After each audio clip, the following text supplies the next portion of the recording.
Bien le bonjour à tous et bienvenue pour cette petite critique de la saison 2 de La Légende de Vox Machina. Si vous voulez voir dans quelle, dans quelle optique nous avons rapporté la série, nous avons à voir la revue de la saison 1, professionnelle toujours, et je dois faire un mea culpa parce que nous avons déjà enregistré cette vidéo et je suis un connard puisque j'ai foiré l'enregistrement. Du coup, nous la refaisons. Donc du coup... Intégralement? Oui, intégralement, puisque bah, c'est trop chiant de se souvenir avec ce qu'on a dit. Parce Donc, qu'il sait pas faire du montage en fait. donc peut-être que mes deux collègues ici présents vont m'en vouloir un petit peu. Et ce sont des détails, bien sûr. Bien sûr. Que se passait dans cette saison 2 de Vox Machina Donc à la fin, toute la fin de la saison 1, on a une scène avec moult dragons qui arrivent pour péter la gueule de la ville dans laquelle est notre groupe de Vox Machina. Donc ces dragons pètent la gueule à la ville. Et du coup, nos fiers aventuriers vont devoir parcourir le monde pour trouver des alliés et des artefacts magiques appelés vestiges pour vaincre et poutrer les vilains dragons parce qu'ils sont très méchants. Est-ce un bon résumé? Moi, Ça me paraît pas mal. Hein. j'ai envie de faire un petit aparté, t'as pas fait tes tests audio d'habitude? Si, j'ai fait mes tests audio. Si, c'est bon. Vous voyez, je vous ai dit, ils vont m'en vouloir. Ouais, bah je Obligé de préfère faire me du méfier montage. parce que bon... que ce soit pas au bout d'une heure que tu fasses... Ah bah en fait, j'ai pas réglé les sons, du coup on nous entend pas quoi. Si, c'est assez bon. On est tous entendus. La connexion est bonne. Il y a bien le bouton d'enregistrement allumé, donc ça enregistre bien. Tout est parfait. Nous allons pouvoir commencer. Donc dites-moi en quelques mots, qu'avez-vous pensé de cette saison 2 de Vox Machina? Commence. Moi de mon côté, j'ai bien aimé, c'est dans la continuité de la première saison et je l'ai trouvé très agréable. On se prend toujours autant à l'histoire et du coup toujours un plaisir. Et bah, moi pour ma part, alors j'ai bien aimé, mais j'ai préféré la saison 1 par rapport à deux aspects. Alors déjà il y a un aspect visuel qui a un petit peu changé. Mais bon, ça c'est plus une question de goût et aussi parce que c'est plus rapide et moins posé que dans la saison 1. On y reviendra. Très bien. Et bien du coup, comme j'avais déjà pu le dire dans notre premier enregistrement, c'est bien parce que là où la saison 1 on avait un avis plus homogène, nous avons ici un avis plus hétérogène, puisque pour le coup moi j'ai préféré la saison 2 à la saison 1. J'ai trouvé, déjà il y a plus de développement de personnages, les enjeux étaient plus larges, c'est-à-dire que la saison 1 c'était centré sur une ville, et pas grand chose d'autre, alors que là on a des enjeux plus planétaires, mais ça concerne toute la région, quoi, donc c'est plus vaste. Et il y a un aspect plus tolkienien aux choses, puisque bah, ils vont se déplacer entre les régions, et on va découvrir d'autres peuples, etc. Donc on observe, on découvre plus de l'univers voilà, alentour, quoi. Voilà, voilà. Oui, je viens de parler du développement des personnages, donc bah, il y a plus de développement de personnages dans cette saison, puisque bah, la première saison c'était exclusivement le personnage de Percy qui était développé. Alors que là, on a bah, plus ou moins, il y a un épisode qui fait un développement de personnage. Franchement, tu aurais pu faire un effort, c'est pas Percy. Hein. Tu aurais pu sortir l'intégralité. Peut-être de quoi, plaît-il? Il s'appelle pas Percy, il s'appelle Percival Freundlich de je sais plus quoi. Oui, est-ce que j'ai l'air de parler allemand, moi non. Ah bah, le professionnalisme. Ils appellent tous Percy, c'est pas ma faute, hein, s'ils ont des diminutifs, ces couillons d'anglais. Oui. Mais ouais, oui, effectivement. Alors, du coup, j'ai l'impression qu'on en avait déjà parlé, mais Oui. c'est plus ou moins le cas. C'est la plupart des personnages du coup ont leur propre développement, mais parce que ce que je trouvais moi, c'est que c'était un peu un épisode, un personnage de développement, là où dans la saison 1, Percy il avait quasiment les trois quarts de la saison pour être développé. Là, du coup, c'est un peu plus rapide ou un peu plus long, mais ce sera du coup peut-être développé un plus dans la prochaine saison, oui, parce que à l'heure où nous parlons, une troisième saison a été signée. Je sais plus si on l'avait dit dans la première. Oui, absolument, oui. Mais du coup, c'est bien, mais je reste un peu sur ma faim parce que il y a J'aimerais en savoir plus sur les personnages et Oui, mais- du coup, on avait, ouais. Du coup, comme on avait déjà pu le dire, que c'est logique par rapport à la fois par rapport à un développement de série, c'est-à-dire que oui, ça demande plus de développement. Effectivement, il y a tout un tas de questions qui restent sans réponse, dont on aura sans doute des réponses plus tard dans la saison 3. Et c'est aussi cohérent par rapport à un développement de jeu de rôle, puisqu'on rappelle qu'effectivement c'est basé sur une réelle partie de jeu de rôle. Et effectivement, dans une partie de jeu de rôle, c'est ce qu'on disait, souvent t'as une première campagne avec un personnage qui est vaguement développé parce que ça s'est tourné autour de lui, et après on profite de la deuxième, troisième campagne pour développer les autres personnages, et il faut quand même que tout le monde ait un petit peu d'espace pour respirer, et donc c'est logique qu'on ait à la fois si peu par personnage, et Après, on a quand même des développements qui sont un petit peu plus poussés au sein de l'équipe un petit peu, mais plutôt par binôme. Oui. Où on voit des relations se former entre binômes, notamment entre Vax et... putain, j'ai oublié son nom, la druide. Killett. Killett, et entre le gros barbare et Spike. Grog Pike. et Pike, ouais. Ouais, entre Grog et Pike.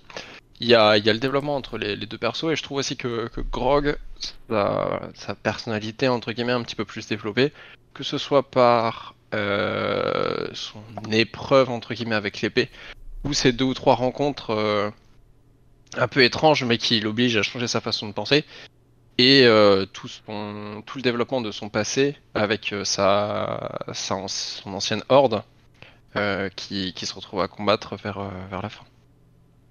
Il y a quand même des persos qui sont plus développés que d'autres, mais c'est vrai que c'est plus généraliste.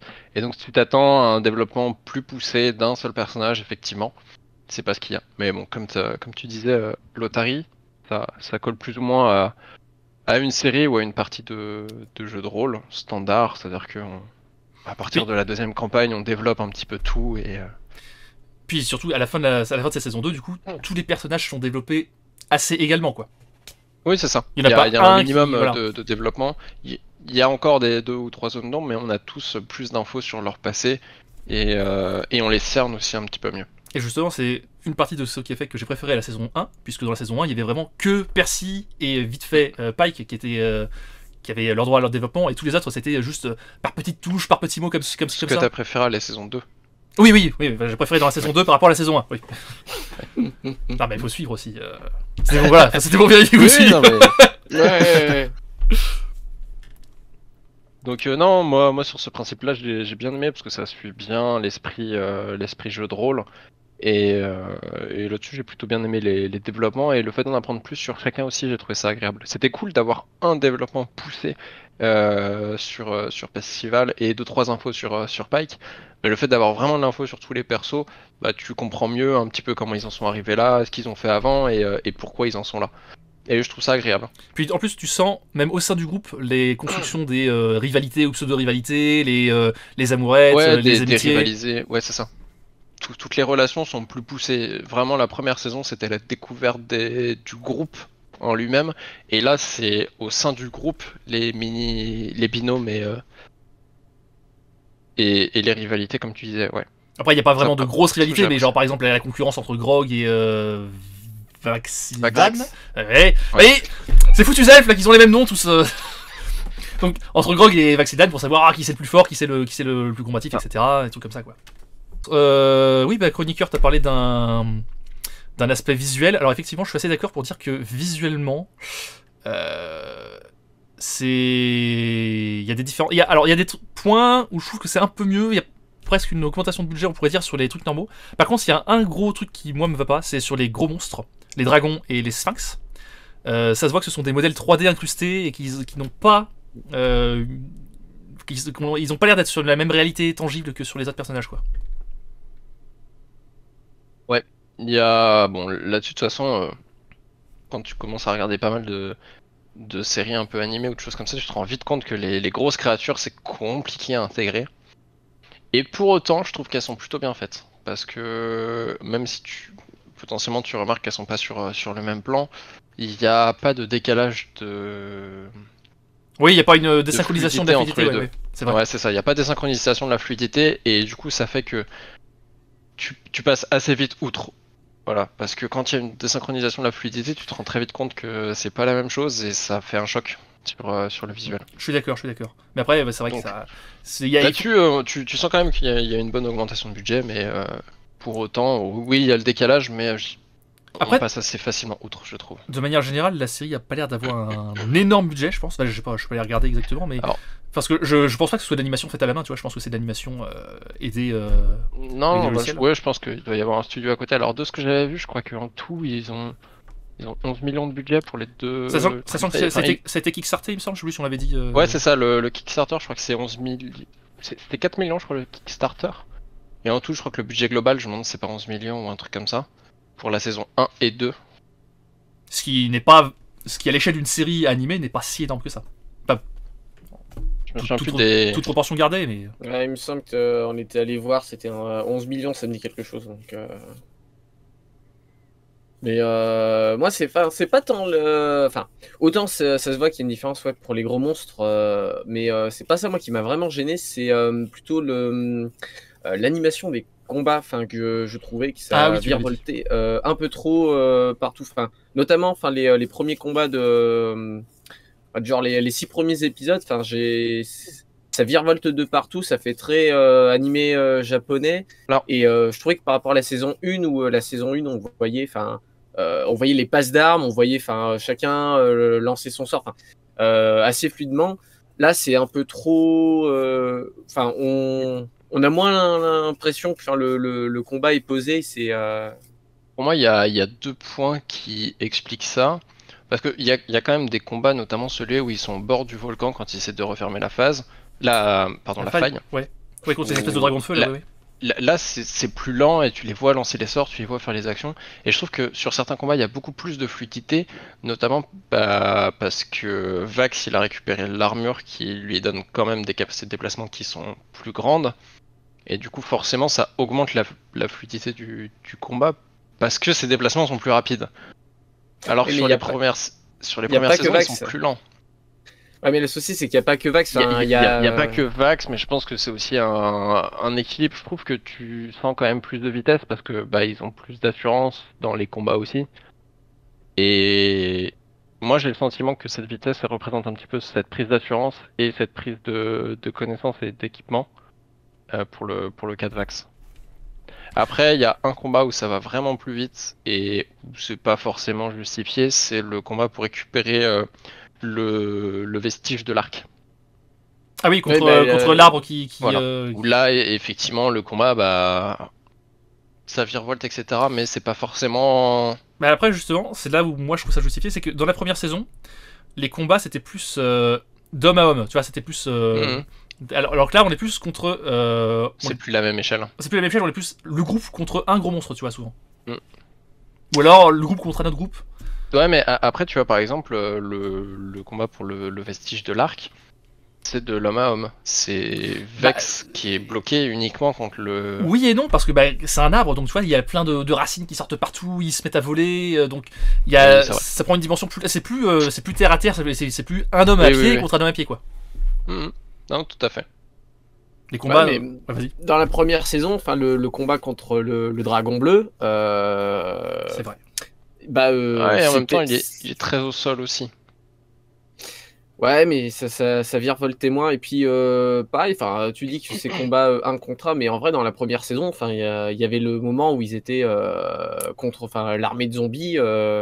Oui, mais cette armée de zombies, ils se battent pas vraiment contre elle, c'est plus, ils la traversent vite fait, quoi. Comment dire, ils mettent des coups de bouclier dedans pour passer dedans, mais c'est pas, ils s'arrêtent pas pour la combattre réellement, tu vois. Oui, puis en même temps, ils ont pas non plus cette même. Enfin, les zombies sont pas aussi fluides que les ennemis qui combattent dans les saisons d'après. En plus, c'est vrai. Tu prends le gros monstre, il a les tentacules qui attaquent plus son rayon. Dans l'arbre, comme disait Lotari, on a les racines plus les tirs d'arc qu'il faut esquiver plus rapidement. Et si je reprends ton exemple du dragon, ça reste des combats qui sont assez lents où ils font des esquives plus que des attaques au final. Et il le termine assez rapidement, mais sans avoir un vrai combat qui dure plus longtemps contre un ennemi qui semble les dépasser. La phase où ils se font défoncer par le dragon, elle dure finalement pas si longtemps que ça. Alors, Effectivement, mais enfin, il y a quand même une grosse différence entre la saison 1 et la saison 2 que Oui, personnellement, après, moi, j'ai moi, moins comme je disais, je vois aussi cette augmentation de vitesse dans le combat par la prise d'expérience de chaque personne. Ah, je sais pas, enfin, autant il y en a, tu sens qu'ils ont évolué, mais par exemple, enfin, Grog, enfin, ça reste le mec qui Ouais, fonce dans mais le tas, quoi. il a toujours eu plus ou moins de la puissance dans ses déplacements et son épée lui donne plus de vitesse aussi. Son épée le renforce. C'est vrai, c'est vrai. Pour moi, Mais je trouve que ça se ressent pas mal entre le premier combat qu'ils font contre le dragon, où dès qu'il y a une attaque, ils sont tous désordonnés, ils sont paumés et en fait ils courent un peu dans tous les sens, ou les combats d'après où tu sens qu'il y a quand même un petit peu plus de maîtrise, et même si ça court encore dans tous les sens. Oui, bah ça, c'est l'adaptation de jeu de rôle, il faut forcément. Oui, non, mais c'est toujours comme ça que ça se passe. Il y a quand même plus de. Enfin, on sent un petit peu plus de confiance dans leurs actions que dans la première saison. Mais ce qui est normal, ils ont parcouru une première aventure et donc ils en sont à la deuxième, ils ont acquis des connaissances, des compétences et. Pour moi, ça Et puis justifie. même de toute façon le dragon, enfin tu sens que, enfin comme il l'affronte plusieurs fois, tu sens qu'en fait il fallait trouver, enfin il pouvait pas y aller en mode n'importe comment. Enfin dans le jeu de rôle il pouvait pas y aller en mode n'importe comment et dans le scénario on te le fait comprendre, enfin Oui. qu'il réfléchisse, il y a tout un plan parce qu'il l'affronte 3 fois il me semble et à chaque fois, enfin en fait quand tu te passes du jeu de rôle, tu sens que le MJ il attendait à ce que il trouve quelque chose en particulier pour le vaincre. À chaque fois, où il va devenir invisible, où il va se guérir, c'était pas prévu.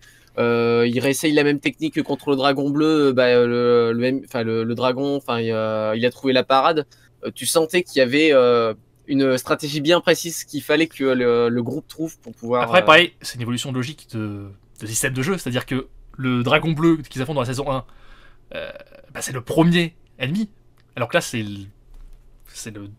le premier ennemi tout premier ennemi qu'ils affrontent, alors que là, c'est le dernier ennemi de la deuxième campagne, quoi. Donc c'est Oui. le gros boss, quoi. Oui, mais du coup, quand tu regardes ça dans la série, parce que si tu regardes ça extérieur au fait que ce soit un jeu de rôle, alors déjà c'est toujours bien amené. Enfin quand t'as pas fait du jeu de rôle, je trouve que personnellement on comprend. Enfin c'est expliqué dans l'histoire. Comment ça fonctionne, mais je perds mon propos là. Mais j'ai perdu ton propos aussi. Ah les singes, la professionnalisation. Ah bah. C'est de ta faute aussi. Enfin, comme on se répète, j'ai l'impression d'avoir déjà dit des choses, donc. Ah, ça fait une semaine quand même. Bah oui, justement, j'ai l'impression de me répéter. Non. Que le groupe devait trouver la stratégie bien spécifique pour le vaincre, donc ça les force du coup à plus, même s'ils courent dans tous les sens, parce que bon, ça se passe pas exactement comme prévu, parce que bon, il y a toujours les jets de dés, mais tu sens qu'il devait réfléchir, il devait trouver la bonne solution pour le vaincre. Et quand tu n'y connais rien dans le jeu de rôle, je trouve que dans la série, c'est suffisamment bien expliqué pour que ça reste visualisable, même si t'es pas un adepte du jeu de rôle. Après, c'est ce que je dis, ça reste vraiment typiquement. D'ailleurs, dans cette saison, beaucoup plus que dans la saison 1, il y a beaucoup plus de passages où ils sont en mode oh vas-y, on va essayer de trouver un plan, et ils sont tous là à réfléchir, à proposer des trucs complètement cons. Ça pue la conversation qui a vraiment eu lieu dans la partie, genre oh là on va faire un piège, on va construire une catapulte. Alors, en fait, non, on va pas faire ça. Ah si, mais ça va pas se passer comme tu voudrais. C'est ça. Oui, parce que bon, enfin, on va y venir à ce fameux passage du fist du dragon. Oui, bah là. Voilà, ça c'est tellement improbable, mais tu sens que oui, c'est qu'une idée d'un. C'est ce que j'appelle une Ant-Man perso. Hein. C'était le fameux mème de Ant-Man qui devait rentrer dans le cul de Thanos pour pour s'agrandir et puis lui exploser le. Oui, mais voilà, ce genre de scénario, c'était évidemment pas prévu par le MJ, et probablement pas par les joueurs, même si, alors je sais plus si c'était dans la première saison ou c'était dans le premier essai de la deuxième qu'on en avait parlé, mais les acteurs des personnages, ils se connaissent et ils savent comment on joue, et ils savent que Scanline, il a toujours des idées farfelues. D'ailleurs, ils le disent. Enfin, c'est vraiment, ça a l'air, ça pouvait être qu'un plan à la Scanlan de rentrer dans le dragon par. T'es rentré dans le dragon. Par un Je pense doigt. que c'est suffisant. Ouais. Non, encore rentrer dans une bestiole, en vrai, ça. Alors, je ne veux pas que tu lises cette phrase. On va arrêter cette phrase tout de suite. Arrêtons les dégâts là. Se faire avaler par une bête pour la tuer de l'intérieur, en vrai, ça va, ça c'est connu. Là, C'est le- pire en pire. Ah. Oui, bah ça, c'est vrai que. Oui. On l'a déjà dit pour la saison 1, mais du coup, il y a tout un tas de parties beaufs qui sont toujours liées au personnage de Scanlan, qui est donc le barde du groupe, qui reviennent pas mal. Et bah, j'en profite du coup, Scanlan, personnellement, c'est le personnage que j'aime le moins de tout le lot. Également, mais J'avais bien apprécié quand même sur. C'est pas celui que j'aime le moins, parce que globalement, comme Percy a déjà été beaucoup développé dans la saison 1, bah sur cette saison, c'est logique, il est en retrait, Un peu en mais, fait, c'est vrai, oui. mais du coup, il apporte pas grand chose, il sert à pas grand chose dans la saison, il paraît pas décisif et tout. Alors que dans le cas de Scanlan, t'as quand même pas mal d'actions. C'est vrai, Notamment, je crois que c'est dans cette saison où tu vois, il y a beaucoup de fois où. Bah, je crois que c'est dans cette saison où ils sont bloqués dans une salle avec de l'acide. non, c'est la saison 1, Non. ça. C'est la saison 1? Oui, c'est oui, dans oui. la saison 1, oui. Ah, je Devant la mélangeais. droite. Oui, oui. Oui, Il y a quand même pas mal de passages, et puis notamment la partie avec la Horde où t'en apprends un peu plus sur le passé de Scanlan et tout. Après, quand je disais, Et, quand je dis que c'est pas le personnage que j'aime le moins, c'est plus en termes de caractère. C'est un bon, Ah oui. c'est un bon personnage, comment dire, au sein du récit, au sein du groupe. Mais en termes de caractère, c'est le personnage beauf, c'est un enculé, c'est un lâche. Ouais, mais tu sens qu'il veut évoluer. Il veut faire mieux. Il veut faire mieux. Il a eu besoin de se retrouver à presque coucher avec sa fille pour se dire ah merde, faut peut-être que je change un peu. Oui. Oui, Mais puis même là, il essaye. Il Ouais, essaye. enfin, et- puis même là, il y a il raconte, oui, ah non, ça y est, je me souviens en fait de qui c'est ta mère, il te raconte une histoire super émouvante et tout, t'es pris dedans, et puis, alors, Ouais, mais ça- je ne sais pas si c'est le MJ qui a voulu lui casser son délire ou si Non, moi c'était, je pense qu'il a raté un jet de dés. C'est pas impossible. Ouais. C'est pas Non, non, impossible mais du tout. c'est Oui. c'est clairement tu rates ton jet de dés, du coup il raconte n'importe quoi et t'es dans la merde. Oui, Genre, bah, c'est parce comme que- quand tu ramasses un champignon, tu fais un jet de dés pour savoir si c'est un bon champi, et puis Oh, il est vachement Ouais. délicieux. Hop. Oh merde. et voilà, et puis tu refais un personnage. Non mais globalement sur certains aspects je le trouve un petit peu attachant dans le sens où il veut changer, il veut faire mieux et en même temps t'as quand même ce côté un peu lâche en lui qui revient toujours et à la fin il essaye de le surpasser. Du coup c'est quand même un personnage qui essaye de se dépasser un petit peu tout du long et qui y arrive à la fin. Et en ça je trouve ça cool. Et après, je trouvais aussi que c'est celui qui avait le moins de développement. C'est-à-dire que concrètement, son seul développement, Oui. c'est arrêter d'être un peu moins là, essayer d'être un peu moins lâche Arrêtez et d'être un con. arrêter d'être un con, voilà. Alors que les autres, comment dire, ils ont, Ouais, les autres ont tous Oui. une connexion avec leur passé, tu vois, qu'ils essayent de surmonter plus ou moins, et des connexions entre eux, tu vois. Lui, il est presque un peu à part du groupe. Genre, Bah oui, mais c'est parce que, enfin, c'est un ménestrel, donc, enfin, en fait, c'est un saltimbanque qui passe, sa vie, ça passe son temps, à faire des tournées un peu partout, à jouer de la musique, puis profiter de la vie, alors que bon, les autres, tu sens que, ils sont issus de familles illustres, ils ont un lien avec, enfin, ils se sentent responsables, enfin, ils ont des liens avec l'honneur, le devoir, enfin, peu importe. Lui finalement en fait c'est pas son passé qui importe, c'est ses limites plus son présent, alors que les autres c'est oui, mais j'entends bien, mais résulte que du coup, c'est le personnage qui a le moins de profondeur, quoi. je sais pas si c'est pour autant qu'il a le moins de profondeur, mais Oui, je comprends ce que tu veux dire. Mais pour autant, je dirais pas que c'est celui Après, le principe, c'est que j'aime le moins, c'est moi, tu vois. Oui, moi je te rejoins aussi, enfin c'est le genre de personnage, Après, je pourrais pas le supporter. je suis biaisé aussi. J'ai essayé de jouer une seule fois à un bar dans Donjons et Dragons. C'était nul à chier. Je refais plus jamais ça. oui, non mais voilà, du coup tout de suite, il y a un biais. Oui. Après, tu vois, il y a les autres personnages à côté, Grog, toute son histoire a essayé de concilier à la fois son honneur, son amitié, d'essayer de trouver l'origine de sa force. Est-ce que c'est juste d'avoir des gros muscles ou est-ce que c'est essayer de servir ses amis, et pourtant c'est le personnage le plus simple du groupe, tu vois. Enfin, le plus simple, c'est le moins intellectuellement développé. Et pourtant, il y a vraiment une vraie histoire qui se met en place petit à petit, qui s'étale sur 2 épisodes même, ce qui est plus que les autres. Bon, Percy, du coup, lui, il a effectivement moins de développement, vu que il a eu déjà son développement dans la saison 1, mais du coup, c'est légitime qu'il ait moins de développement. Je dirais même qu'on a un fil rouge tout du long, parce que entre l'épée, sa rencontre avec le vieux qui lui met une baigne, et où il se moque du vieux parce qu'il est tout frêle, et en fait, il s'en mange plein la gueule. Et donc au final, pour moi, Grog, c'est celui qui a presque le plus de développement pendant cette saison 2, puisque tu suis son évolution tout du long. T'as toute la phase avec l'épée où il combat contre lui-même, entre guillemets. T'as toute la phase où il perd sa force et il est désespéré. Et t'as la dernière partie à la fin où il va combattre sa horde. Il passe outre le fait qu'il a perdu toute sa force et il combat quand même le chef de son ancienne horde et il se fait défoncer.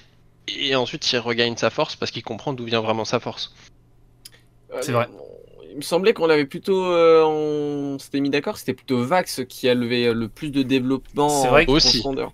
Parce que Grog, enfin son histoire avec l'épée, enfin c'est juste que bon, il a essayé de couillonner le MJ en disant bah tiens je vais récupérer ça. Ouais, mais du coup pour moi il y a aussi un développement dans l'histoire et t'as quand même son développement de son ancienne horde, comment il en est arrivé là, comment il a rencontré Pike, pourquoi il a un lien aussi fort avec elle. Oui, alors cette partie-là, je suis d'accord, mais la partie avec l'épée, en vrai, c'est plus le MJ qui l'a puni parce qu'il a looté un objet qu'il devait pas prendre. C'est quand même partie pour moi du développement du personnage, puisque le fait d'avoir ramassé l'épée et d'être confronté à ce truc-là, ça permet aussi de mettre en valeur le personnage. Mais si on prend l'équivalence de la saison 1, c'est vrai que pour moi, la Grog, c'est un développement comme Pike sur la saison 1, et Vax, c'est un développement comme Percy. Oui. C'est vrai que lui il a un développement tout au long de la saison avec l'histoire de la déesse Corneille, etc. Donc d'ailleurs la déesse Corneille, je trouve qu'on comprend pas encore, ça sera sans doute développé dans la saison 3, mais je trouve qu'on comprend pas encore bien toutes les implications, toutes les interactions qu'elle a exactement avec l'univers. Clairement. Alors, mais déjà, on peut noter que c'est un truc qui était déjà plus ou moins prévu dès la saison 1, vu que dans le générique, tu sais, il y a la corneille, effectivement, puis les espèces de petits filaments de destin qu'on voit dans le générique. Et là, effectivement, ça apparaît, on comprend ce que ça signifie, mais on comprend pas exactement qu'est-ce qu'elle veut exactement de Vax'Ildan. Qu'est-ce que ça implique? Voilà. Mais c'est ce que tu disais, du coup, dans le dernier enregistrement, que on est en fait au même stade que le personnage de Vax'Ildan, c'est-à-dire, on sait que quelque chose est attendu, on ne sait pas quoi, et du coup on attend que le coup tombe, quoi. Et il y a quand même ce changement quand il va dans le tombeau, où jusqu'à présent ça semble être quelque chose de maléfique, de mauvais. Et le passage dans le tombeau... Oui, là où il se noie lui-même. Où il se noie dans le sang. Globalement, tu le sens rassuré quand il sort, et aussi tu as l'impression que elle est là pour aider, et qu'elle veut plus ou moins rétablir l'ordre. Oui, c'est plutôt un personnage bénéfique. Oui. Ouais, c'est ça. À défaut d'être bénéfique, qui est pour le rétablissement de l'ordre, et donc du coup qui va aller dans leur sens pour l'instant. Pas pour autant que ça se retournera pas contre plus tard, mais au moins pour l'instant c'est pour eux, et c'est plutôt cool. Je suis d'accord. Mais oui, tu sens que la déesse va avoir un gros impact, va avoir un rôle à jouer, tout comme Vax en tant que champion. Mais pour l'instant, on n'a pas plus de détails, j'ai hâte de voir ce que ça va donner. Je suis d'accord. Pareil pour les associations entre les choses qui ont été dites là. Tu disais l'épée, du coup, c'est plus pour punir le MJ qui est puni Grog pour avoir récupéré l'épée. Je pense qu'on peut noter, j'ai pas du tout vu du coup les parties de jeu de rôle originales, mais on peut, je déduis de ce que je vois que le MJ est quand même très compétent. Parce que il y a quand même il arrive bien à rebondir entre les différents événements entre les différentes campagnes, les différents personnages, les différentes intrigues, les différents objets qui sont ramassés. Et pour avoir fait MJ pas mal de fois, j'arrive pas aussi bien à rebondir entre les choses et à réussir à tout intriguer ensemble, faire tu vois, là il récupère du coup son épée que le MJ n'avait pas prévu. Il arrive quand même à en tirer une histoire qui sert le récit, quoi. Moi je m'étais un peu renseigné, mais c'est vrai que même avant de connaître Vox Machina, j'en avais déjà entendu parler, enfin auprès de youtubeurs français, enfin qui font du jeu de rôle, parce que il y en a de plus en plus, et je sais que enfin c'est chez ces gens-là. Il a quand même une grosse réputation, ouais, d'être vraiment la crème de la crème des MJ de jeux de rôle. J'en avais déjà entendu parler avant. C'était vraiment quelqu'un en effet qui a un excellent niveau de maître du jeu. C'est vrai que c'est peut-être dans l'épisode qui a disparu, mais globalement, ouais, c'est Critical Role. Moi, j'en avais pas mal entendu parler parce que je suis de loin en vrai. Ça fait un moment que j'ai pas regardé, mais Game of Rolls de Fibre Tigre avec MV, donc l'équivalent français de Critical Role, et où ils s'en sortent très bien, et du coup en fait ça fait référence justement à Critical Role. C'est comme ça que j'ai connu, et j'en ai eu que des très bons échos. Effectivement, oui, avec MV, AlphaCast, etc. Ouais, c'est ça. Et c'était par AlphaCast que j'en avais entendu parler avant même que je connaisse Vox Machina, donc. Voilà, d'ailleurs, je sais plus, c'était dans l'essai ou dans la saison 1 que j'avais précisé qu'il est du coup il apparaissait en tant que aussi PNJ à plusieurs reprises, avec des rôles. Je pense que c'est dans l'essai, mais pas dans la partie qui était enregistrée, donc parce que ça me disait. Oui, parce que la petite anecdote pour ceux qui n'avaient pas remarqué, donc le Matt Mercer donc le MJ et qui double donc dans la première saison le vampire Silas, Blackwood. C'est Silas. Silas Blackwood, donc le vampire, et là du coup il double Umbrasil, le dragon d'acide. Mais il fait aussi plusieurs petites apparitions. Où en fait on le reconnaît au personnage du PNJ où il joue des gens qui apparaissent 2 minutes et qui sont en général bisutés par le groupe, du genre dans la première saison. C'est celui qui s'est pissé dessus là. Voilà, il se fait pisser dessus. Grog lui vole son tonneau, sa cervoise. C'est lui qui est le garde à qui on remet les armes et qui du coup il se fait taper pour qu'il se fasse récupérer. Et là, je sais que je l'avais noté du coup dans la deuxième saison où c'est toujours le vendeur du coup de cervoise qui se fait juste pas incinérer, acider, je sais pas si ça se dit, mais qui font en petits morceaux et il y a moyen qu'il apparaisse. Puis du coup là aussi c'est une petite référence au jeu de rôle où le MJ il fait aussi tous les personnages à droite à gauche, et puis oui, effectivement, c'est un MJ, c'est lui qui incarne tous les PNJ, donc logiquement on le retrouve en tant que PNJ dans l'univers, quoi. Et là, comme dans la série, du coup ils ont pris d'autres acteurs pour jouer les personnages importants, mais ils l'ont quand même intégré du coup pour vraiment les petits Ce qui me fait penser, les autres acteurs, parmi les autres acteurs qui sont les personnages importants, c'est Pipin, l'acteur de Pipin, qui joue le petit faune, là, le petit satyre, je sais pas trop ce que c'est, qui pareil se transforme en espèce de divinité elfique des arbres et pareil dans le royaume Fae. Comme la déesse Corneille, il dit un truc en mode ok, lui aussi il va avoir un impact plus tard, mais on sait pas encore quoi.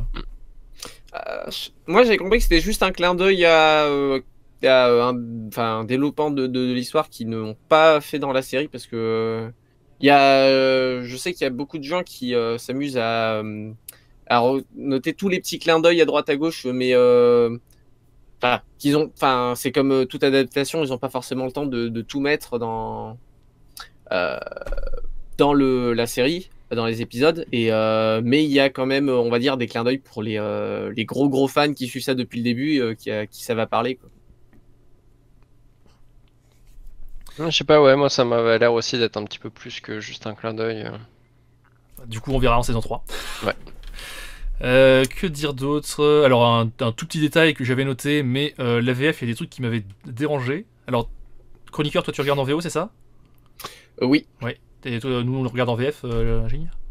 C'est ça. Ouais, et en VF, t'as Killette, il appelle Earth, Wind and Fire. Je sais pas, pourquoi vous n'avez pas traduit ça existe en français. Merde. Ouais, pour le coup, ça, moi j'ai même pas relevé, ça m'a. Et il y a aussi un truc, bon, c'est vraiment du chipotage, mais ça m'énerve. À un moment, c'est Pike qui se fait choper, je crois, par une des brutes, là, un des mecs de la race de Grog, là. Il fait tu fais moins la maline. En français, on dit maligne, voilà. Insupportable. Oui, mais je crois qu'on avait dit que de toute façon on disait les deux et donc. Oui, mais non, on ne dit pas les deux. Non, non, non, non, non, non, non, non, non. Je refuse. Moi, je pensais Ah, mais que tu tu voulais peux- parler tu des peux chansons refuser de tout ce que tu Scanlan, veux, où tu mais- disais qu'il y en avait plus. De quoi non? Les chansons de Scanlan, il me semblait que tu disais qu'il y en avait plus et que C'est en vrai. français, des fois, ça passait un peu mal. C'est vrai, oui, c'est vrai qu'il y a plus de chansons de Scanlan et je trouve ça toujours. Je sais même pas si c'est vraiment un défaut de français-anglais, mais comme c'est un peu en décalage avec l'univers qui est autour, genre il fait du métal ou du rock et des trucs comme ça, des fois t'es en mode. Oui. Qu'est-ce donc. Ouais, c'est le côté barde, moi je trouve ça marrant. Et effectivement, tu y avais fait référence quand on avait fait la critique de Willow et. C'est vrai qu'en comparaison, Willow ça marche pas du tout parce que c'est censé être un truc sérieux et puis t'as des musiques genre C'est ça. Ben Hills, des trucs comme ça, t'es en mode. Hein. Et puis de l'autre côté, t'as. Là ça marche plus parce qu'il y a plus un aspect comique, donc la comparaison est assez judicieuse effectivement. Après pareil, dans tous les éléments de jeu de rôle, beaucoup plus que dans la saison 1, on peut noter une évolution élevée de l'équipement. Genre il change d'armure, il change d'armes. L'équipement, ouais. Ouais. Beaucoup plus que dans la Ouais, saison 1. puis t'as tous les vestiges en correspondance avec tes armes magiques, des choses comme ça, donc ça c'est cool, tu retrouves le principe d'armes magiques avec chacun leur pouvoir, leur spécificité, les armes maudites du coup. Oui. Parce que même si techniquement l'arme maudite il le récupère dans la saison 1 je crois. Oui. T'en vois pas les conséquences avant la saison 2 et je trouve ça cool. D'ailleurs, Oui, mais je vas-y. sentais dans la saison 1 que c'était la mauvaise idée, c'était la chose Il y à avait pas une ramasser. malédiction. Ouais, c'est. De manière générale, on note de manière assez évidente une récurrence d'un tic de MJ qui est qu'il adore les possessions. Il adore faire posséder ses joueurs, ça se voit déjà dans la saison 1, mais là beaucoup plus dans cette saison 2. Dès qu'il y a ou un artefact ou une magie qui peut faire que tu sers le... Alors après, ça sert une mécanique de jeu, c'est-à-dire que du coup tu imposes à un des joueurs de s'attaquer à ses compagnons. Mais c'est quand même assez récurrent, et au bout d'un moment t'es en mode... Oh, encore une possession, quand même. Voilà. Non mais sinon c'est pas mal et puis pareil au niveau du bestiaire on a quand même pas mal de choses intéressantes. Oui, des nouvelles créatures. Et tout, oui, ça. Et puis je crois que si je dis pas de bêtises ça fait référence aussi à l'ours. L'ours est beaucoup plus présent dans cette deuxième saison que dans la première, et moi j'étais très content parce que je suis content qu'il y a les ours, c'est toujours des personnages sympathiques. Alors, oui, Non, alors il- j'avais donné la raison, c'est parce qu'apparemment, en tant que MJ dans Donjons et Dragons, les familiers Ouais. animaux, c'est une horreur. Bah, Enfin, même c'est, dans tous les jeux de rôle, dès que t'as un personnage PNJ qui accompagne le groupe, tu sais jamais quoi en faire, tu l'oublies toujours pendant les combats, ou alors les joueurs l'utilisent beaucoup trop souvent, donc c'est insupportable. Et c'est vrai- n'importe comment. Oui, et n'importe comment. Et c'est vrai que là, ils ont réutilisé une petite technique pour expliquer qu'il soit là mais qu'il soit pas là, c'est-à-dire de l'enfermer dans le petit médaillon là. Bon, ça. Pokémon. Oui, voilà, ça fait un peu Pokémon. Mais au moins, il est présent, il est là dans ton combat alors qu'il était plus du tout là dans la saison 1, donc c'est plaisant. Il a même droit à son histoire. Hein. C'est vrai qu'il a son petit bout d'histoire, oui. Non, pour le coup c'est assez cool et puis ça fait récompense de... Enfin ça fait amulette magique en récompense du premier fight que j'ai trouvé très cool moi aussi. Oui, contre l'espèce de. Oui, Avec, on a parlé de la créature de Ouais, tentaculaire. l'espèce de beholder, c'est pas vraiment un beholder mais similaire avec son rayon qui transforme en pierre. Et pareil j'ai trouvé ça assez cool la transformation en pierre, du coup t'as le sortilège de dépétrification et tu vois qu'il y en a que 2 qui peuvent le faire. Il y a que le compagnon, j'ai plus le nom, Ouais, de la guilde des assassins, ouais. de la guilde des assassins Cash. et Comme le Firpic. Killette qui sont capables de le faire parce que c'est les 2 seuls qui peuvent apprendre le sort parce que c'est des magiciens. Et je trouve ça cool, du coup ça Non, ramène je crois un que petit peu de c'était pas, mécanique. il me aussi. semblait que c'était lié au divin. Pas que, les druides aussi ont la dépétrification. Ah, Mais parce oui, qu'il mais- me semblait que. Ah, ok. Oui. Mais Il me c'est semblait que possible c'était Pike que qui, Pike euh, le fasse aussi, ouais. Mais globalement, c'est les magiciens ou druides ou prêtres qui sont capables de le faire. Et je trouve ça cool, tu vois, enfin, c'est des petits détails, mais du coup, ça respecte l'univers et tout, et j'ai trouvé ça agréable. Pas pareil, on a déjà parlé un peu, mais dans les combats, je trouve que les attaques, tout ce qui est combat des créatures, enfin des énormes créatures, elles sont vachement bien parce qu'elles sont assez violentes et brutales, notamment l'attaque des dragons de la ville au début. Il y a une référence claire à Godzilla, moi je suis content parce que j'adore Godzilla, donc c'est très bien. Mais de manière générale, il y a vraiment une brutalité des créatures, enfin tu sens que c'est vraiment des gros bestiaux, malgré l'incrustation dont on a parlé en 3D là. ils font des dégâts. Ils sont Quoi. imposants, ouais. Oui, c'est ça. Même si on peut peut-être critiquer aussi que c'est pas forcément évident l'échelle à laquelle ils sont. Des fois, t'as l'impression qu'ils sont plus grands, d'autres plus petits. Il y a peut-être un problème à ce Ouais, niveau-là. il y a une gestion de l'échelle qui est un petit peu Ouais. plus délicate. Mais ouais, ils sont brutales et tout. Le combat entre le gros sphinx et le gros dragon là, ils s'envoient des mandales. Waouh! Mais c'est agréable du coup, ça donne une autre dimension aussi Oui, je suis aux d'accord. créatures. Puis t'as pas, enfin on peut aborder aussi tu sais, dans tous les aspects de jeu de rôle les points de destin aussi que tu disais qui apparaissaient plus. C'est vrai qu'il y a beaucoup de passages dans cette saison où il y a des personnages qui meurent. Alors déjà, bon, c'est pareil. Là, on est dans un défaut d'adaptation dont j'avais déjà parlé dans la saison 1. C'est-à-dire qu'il y a une limite de vue à l'adaptation d'un jeu de rôle. Dans un jeu de rôle, en fait, quand un personnage meurt, les autres personnages, entre guillemets, s'en foutent un peu. C'est-à-dire que oh, bah, il est mort, c'est rigolo, tu vois. Et tu sais qu'il va aller voir le point de destin, ou bref. Et du coup, là, il y a beaucoup de passages où tu as des personnages qui meurent. Et ça part assez rapidement dans le ouin-ouin un peu trop abusif. Dans le dramatique. Voilà, c'est ça, dans le mélodramatique. Un peu trop ajouté. Et il y a des moments, c'est en mode oui, bon, on a compris, c'est triste, mais on sait qu'il va ressusciter parce que c'est le personnage principal et qu'il a des points de destin, quoi. D'ailleurs, oui, quand t'as Vexalia qui meurt, quand il ouvre le tombeau pour récupérer le premier vestige, j'ai littéralement prononcé la phrase je sens venir le tas de cendres. Ouais, mais le ouin-ouin abusif, comme tu dis, justement, c'est ce qui donne la profondeur au personnage et ce que je trouve, l'une des parties que j'aime beaucoup dans Vox Machina saison 1 et 2, c'est l'importance que donnent du coup les acteurs à leurs personnages et leur relation avec les autres personnages, parce que Ça se sent qu'ils sont impliqués quoi dans leur. Ouais, voilà, parce que du coup, Vax qui est joué par O'Brien, je sais plus comment, et du coup, Vex qui est joué par Laura Bailey, hormis d'être potes dans la vie, ils ont aucun lien. Et en vrai, ils sont très crédibles en tant que frères et sœurs jumeaux. Et même, de toute façon, toutes les relations entre les différents personnages, parce que, il y a des vrais couples dans les joueurs, mais qui sont pas du tout les mêmes du coup dans le truc. Ils sont très crédibles, et ils sont très impliqués dedans, et c'est vraiment bien joué. Et je trouve que justement le côté ouin-ouin que tu reproches, ça fait partie de justement. Tu vois qu'ils sont mine de rien. Même si c'est une bande d'aventuriers qui sont retrouvés un peu là par hasard, tu sens qu'ils sont quand même attachés les uns aux autres, et ça fait partie en plus souvent de leur évolution de personnage. Oui, non, mais je dis pas, mais le problème c'est la récurrence en fait. C'est-à-dire que ça arrive une fois, deux fois, trois fois. Je sais pas si toi t'avais regardé Lotari les parties de jeux de rôle. Non, pas du tout, justement. Ouais, je crois qu'aucun de nous l'a fait. Il y a un chroniqueur qui a vu des petits bouts, quoi. Mais... Ouais, j'ai vu des petits extraits après coup.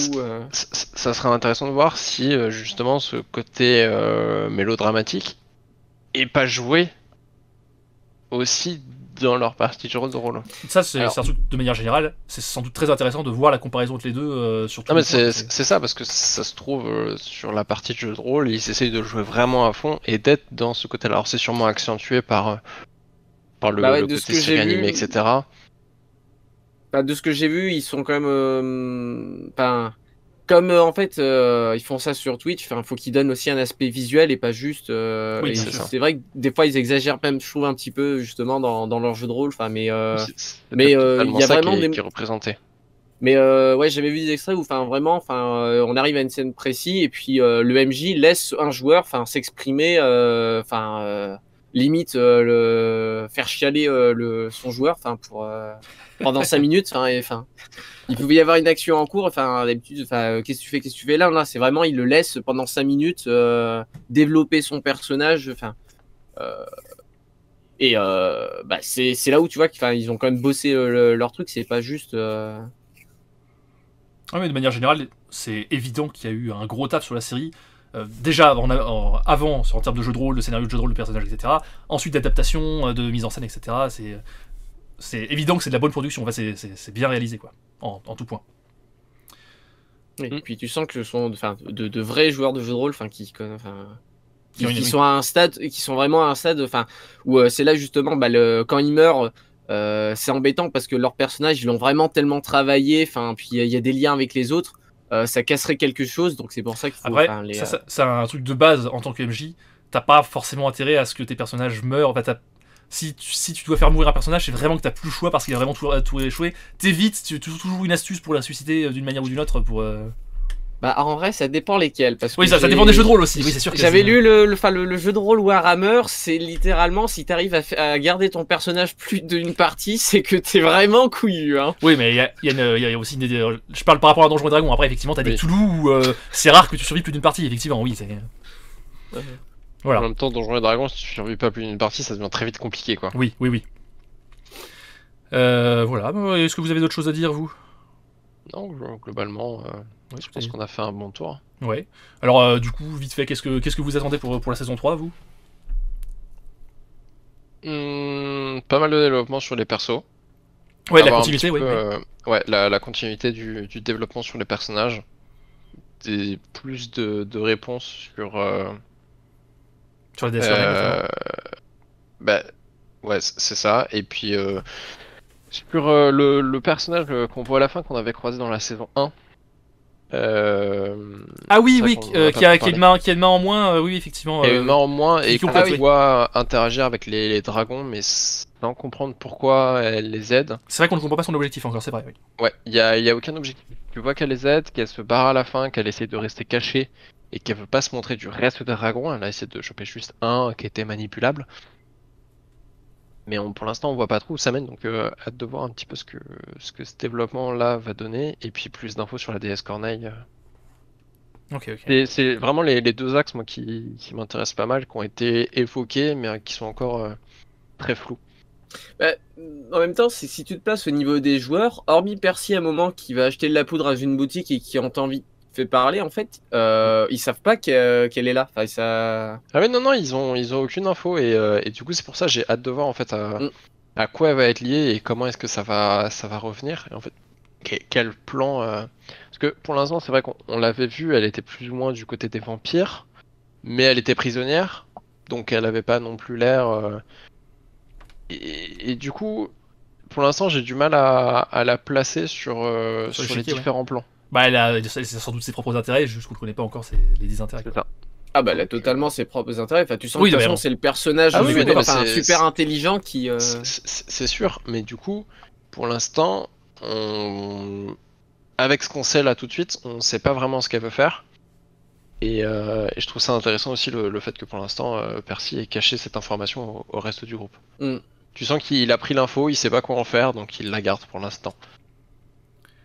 Toi, Chroniqueur, qu'est-ce que Voilà. t'attends de la saison 3? Bah, pareil, moi, il y a un certain nombre de personnages que j'aimerais que ce soit travaillé plus. Enfin, toujours de la baston dans la bonne humeur. Puis... C'est vrai qu'on peut le souligner que c'est de manière générale quand même assez drôle et sans trancher, c'est pas comme à Marvel où t'as le passage épique tranché par une petite blague. Là, il y a les passages comiques qui sont vraiment comiques et les passages épiques qui sont vraiment épiques séparément, quoi. Même si la saison 2 est quand même un peu plus sérieuse, ça rigole un peu moins que dans la saison 2, pareil, mais c'est lié aux enjeux, quoi, qui sont plus Ouais. dramatiques, forcément.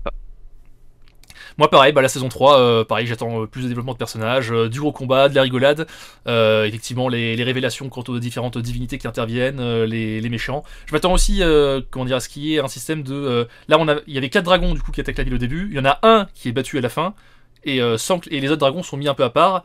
Et du coup, j'attends l'implication de ces autres dragons, exactement, quelles sont leurs capacités, leurs intentions, etc. Notamment celle qui semble les rejoindre plus ou moins à la fin. Oui, c'est vrai que aussi il y a un dragon qui est plutôt plus ou moins du côté du bien. À mon avis, il sert aussi ses propres intérêts parce que c'est un dragon, Oui, donjon et dragon. ça. Donc, Oui. Mais voilà, je m'attends du coup à ce qu'il y ait un système de. Une saison, un dragon, quoi, entre guillemets. On va voir s'il y a une saison 4 ou pas, mais voilà. Bah, oui, et moi il me semblait que du coup il y aurait, enfin, si c'était tu disais que ce serait dans la logique une saison, une campagne, mais il me semblait que du coup il y aurait, si on suit cette logique-là avec les dragons, il y aurait plus de saisons que de campagnes, si j'ai bien compris. Donc, Oui, mais après ils ont sans doute pas fini leur campagne non plus. Ça, on verra le développement et ce qui s'ensuit, sachant que la saison 3 sortira début en janvier 2024, donc C'est ça, donc plus ou moins une saison par an. C'est ça. Bon, et bien sur ce, nous avons dit tout ce que nous avions à dire, je pense. En espérant que l'enregistrement soit complet et que ça apparaisse un jour sur YouTube. Je ne vois pas de quoi vous parlez. Ouais, parce que bon, j'ai effectivement l'impression d'avoir fait le tour, mais je suis pas sûr que du coup, tout ce qu'on ait dit d'intéressant... Oui, mais on a sans doute aussi dit des trucs qu'on n'avait pas dit la dernière fois. Ouais. Eh oui, donc finalement c'est complémentaire. Bon, allez, sur ce, salut à tous et à plus pour la saison 3 et d'autres séries, d'autres films. Salut. Salut.